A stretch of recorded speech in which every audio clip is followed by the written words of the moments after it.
Waalaikumsalam warahmatullahi wabarakatuh. Bismillahirrahmanirrahim. Untuk memulai kegiatan pada pagi hari ini, silakan kita mulai dengan berdoa bersama. Untuk berdoa silakan berdoa.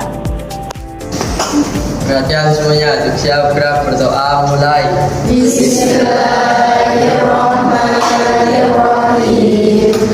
Raditu billahi rabban wa bil islami dinan wa bi Muhammadin nabiyyan wa rasulan wa bil Qur'ani imama wa bil Ka'bati qiblatan wa bil mu'minina ikhwana. Rabbi zidni ilma warzuqni fahma.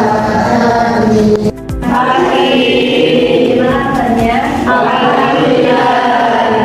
Ya, untuk akses kehadiran nanti saya pasangkan ke sekretaris kegiatan sendiri. Langsung saja memulai kegiatan pada hari ini. Saya akan masuk ke materi selanjutnya, yaitu tentang Al-Quran dan Sunnah sebagai pedoman hidup. Pagi hari ini kita akan membahas tentang Al-Quran dan Sunnah sebagai pedoman hidup. Kita akan membahas yang pertama tentang definisi Al-Quran dan Hadis melalui Quran Surat An-Nisa juz 4 ayat 59 dan Quran Surat An-Nahl ayat juz 16 ayat 64. Mari kita baca bersama. Untuk yang pertama Quran Surat An-Nisa. Bismillahirrahmanirrahim. Ya ayyuhalladzina amanu athi'ullaha wa athi'ur rasul wa ulil amri minkum. Fa in tanaza'tum fi shay'in farudduhu ila Allahi wa rasulihi in kuntum tu'minuna billahi wal yawmil akhir.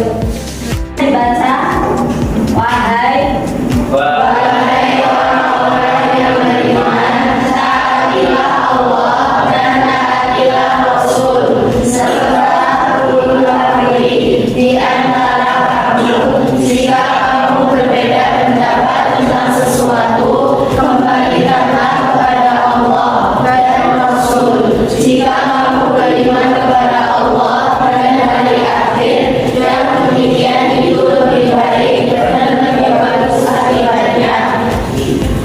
An-Nahl 16 ayat 64. Yes. Bismillahirrahmanirrahim.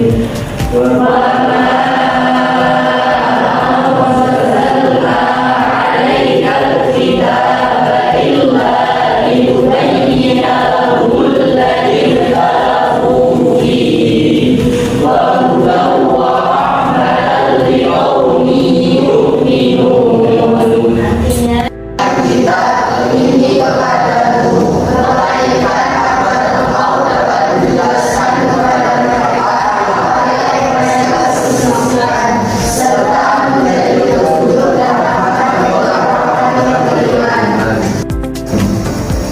tentang Al-Quran Surat An-Nisa ayat 59 dan Quran Surat An-Nahl ayat 64. Sebelum kita bahas tentang isi kandungannya, kita pahami coba dari kedua ayat tersebut. Kalian pasti bisa menemukan bacaan-bacaan tajwid di dalamnya. Nah, coba di antara yang ada di dalam ayat Quran Surat An-Nisa ini, yang kalian temukan bacaan apa? Saya kasih contoh di sini, wa ulil amri minkum. Ada bacaan mimati, ada bacaan memati. Kemudian tanah satu fi syai'in faruddu. Sama di situ ada mimati dan tanwin. Kemudian in kuntum tu'minu, ada mimati, ada mimati. Kemudian khairu wa ahsanu ta'wila, ada bacaan tanwin. Tapi yang akan saya bahas di sini bukan bacaan tanwin ataupun mimati. Apa yang akan kita bahas?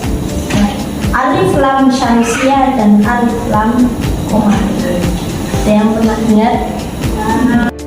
Terdiri dari 14 huruf.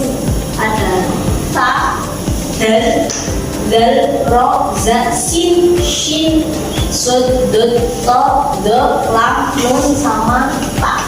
Kalau huruf yang tidak berharokat itu tidak boleh dibaca ta, da, ro, sa, itu nggak boleh karena tidak berharokat. Kalau tidak berharokat berarti dibaca sesuai ya namanya huruf itu. Ya sod bukan sok karena tidak berharokat. Beda nanti kalau kategorinya si huruf itu sudah berharokat fathah, asal ataupun. Nah, alif lam syamsiah ini hurufnya ada 14. Pelafalan alif lam syamsiah disebut juga dengan idgham syamsiah karena memasukkan alif lam tersebut ke dalam huruf 14.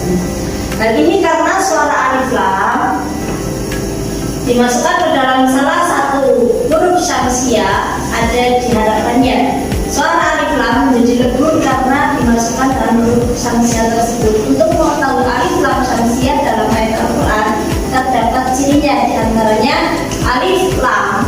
Setelah alif lam terdapat huruf yang bertasydid. Kita balik lagi kan? Ya, dari ayat tersebut. Al-Rasulullah itu sekali. Dilapor Al-Rasulullah itu huruf alif lam dan setelah huruf alif lam itu ada huruf ro yang bertasydid. Dan cara membacanya itu harus memasukkan lafalnya, tapi dalam artian suara alif lam ini tidak terlihat. Contoh al-Rasulullah tidak boleh dibaca al-Rasulullah, tapi langsung al-Rasulullah. Makanya kenapa alif lam syamsiah ini disebut dengan idgham syamsiah karena memasukkan. Kemudian kedua ada alif lam komariah, merupakan alif lam yang berhadapan dengan salah satu huruf alif lam komariah. Berbeda dengan alif lam syamsiah, alif lam ini dibaca jelas atau idgham. Berarti kan memasukkan ya, seperti mendengung idgham. Sedangkan alif lam komariah ini jelas idgham. Alif lam itu terbaca jelas, tidak berhubung pada huruf yang ada di hadapannya. Alif lam komariah terdiri dari 14 sama huruf 14. Jadi kan huruf hijaiyah kan ada 28. 14 yang masuk syamsiah, 14 yang masuk dan alif, ba, zin, ha, jim, ka, kaf, wawu, kho, fa, ain, qof, ya, mim, dan dal.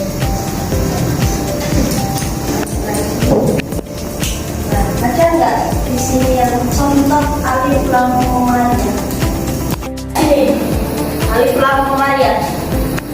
Kayak mana kayak? Yang mana? Alif lam komariah. Al-Kitabah. Alif lam atau huruf kaf yang termasuk huruf komariah dan dibaca jelas. Al-Kitabah. Ya. Itu penjelasan tentang alif lam syamsiah dan alif lam komariah. Untuk pertemuan selanjutnya, saya kasih tugas menghafalkan ayat tadi Quran surat An-Nisa juz 4 ayat 59 dan Quran surat An-Nahl. Silakan untuk dihafalkan di pondok pesantren nanti. Untuk pertemuan selanjutnya silakan disesuaikan ya.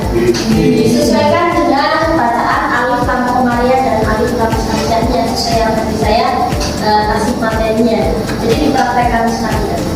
Terima kasih. Saya cukupkan, saya akhiri pertemuan pagi ini.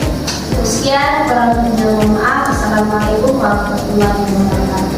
Waalaikumsalam.